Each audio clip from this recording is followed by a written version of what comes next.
everybody, JC here with another TNI toy review.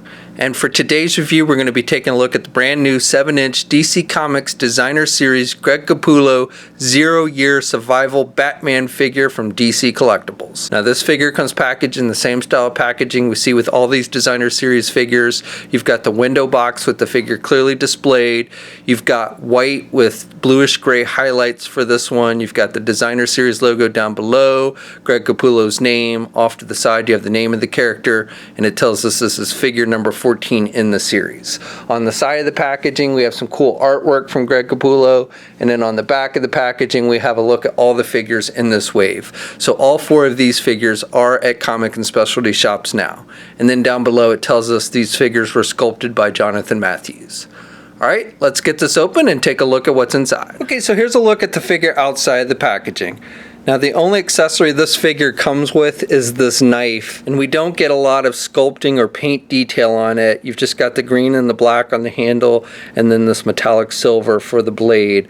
But again, not a whole lot in the way of sculpting detail, no line work on the handle or anything for the wrapping, and the blade again is very plain looking.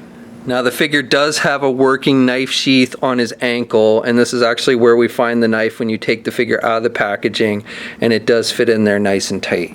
And you've got some pretty nice paint applications on the sheath. You've got some wash effect to give it that leather look, and you've got like the little snap and a little extra pouch sculpted on there. So nice detailing with that. So for the rest of the figure, I think it's pretty decent looking. I like the sculpting and the paint applications on most of the figure. The only thing I don't really like is I don't like the skin tone on this one. I think they've used a little too much reddish pigment on the skin tone, especially on the arms. We've seen that before with DC Collectibles, and also I think they overdid it with the brown on the lips and the chin. Again, we see that often with these designer figures, but I think they overdid it on the brown, so it throws the face off a little bit to me. I do like the whited out eyes and how the ears are sculpted on the mask. I think that looks good. I like the sculpting on the backpack. The backpack is not removable, but I like this wash effect to give it that kind of dirt leather look on the yellow. I think that looks good, and I like how the pockets and the pouches and everything are sculpted on it.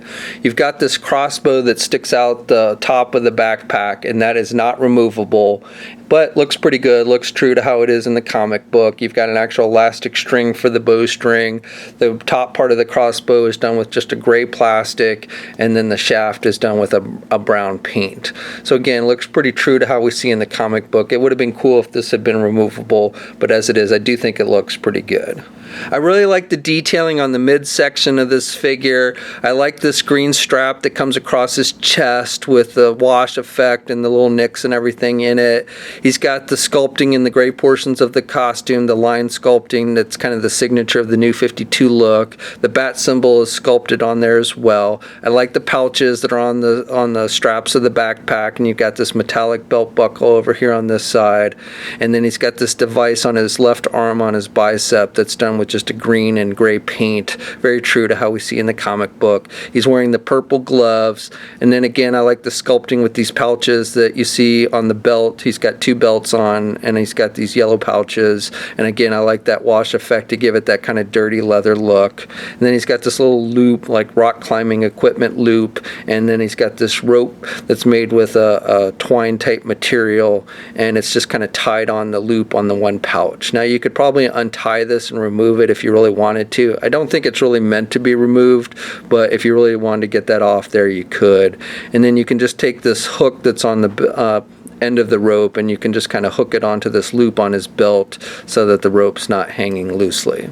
Then for the rest, the legs, again you have that line work on the gray portions, and then I like how they've done this kind of dirt wash on his knees and this mud splatter that goes up his inner legs and then is on his boots. So I think that's a nice added touch. And then I like the sculpting on the boots with the laces and everything, and I already mentioned about the knife sheath.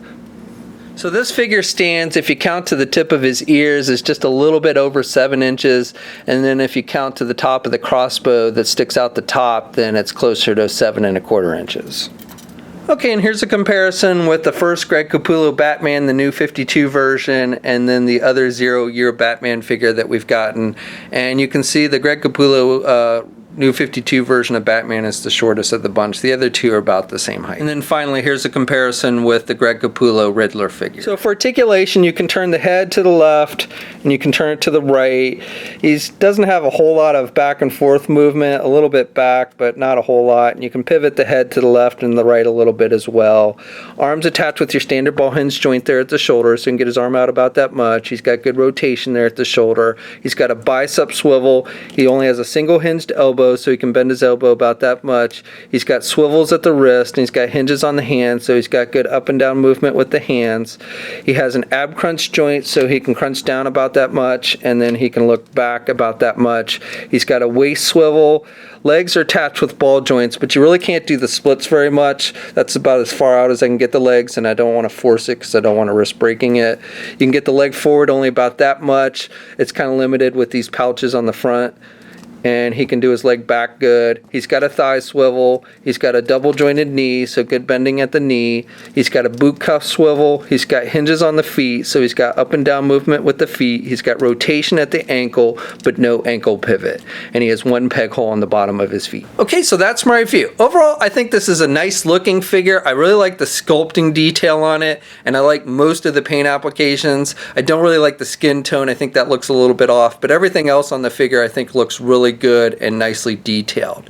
Now, it would have been nice if they'd made some of the survival gear more usable on the figure. Things like the crossbow, if they'd made that removable, would have been cool. Also, a little more articulation would have been nice as well. As it is, though, if you're a fan of this Greg Capullo Designer Series line or just a fan of the 0 Year storyline, I think this is one you'll want to add to your collection. Now, this figure is hitting comic and specialty shops now. We'll have a full image gallery up at toynewseye.com. There'll be a link in the video description below. As always, leave a comment. Let us know what you think. If you're so inclined, please like the video. Also, if you haven't already, please follow me on my Facebook, Twitter, and Instagram pages. I'll have links to those in the video description as well. And until next time, I'll catch you later.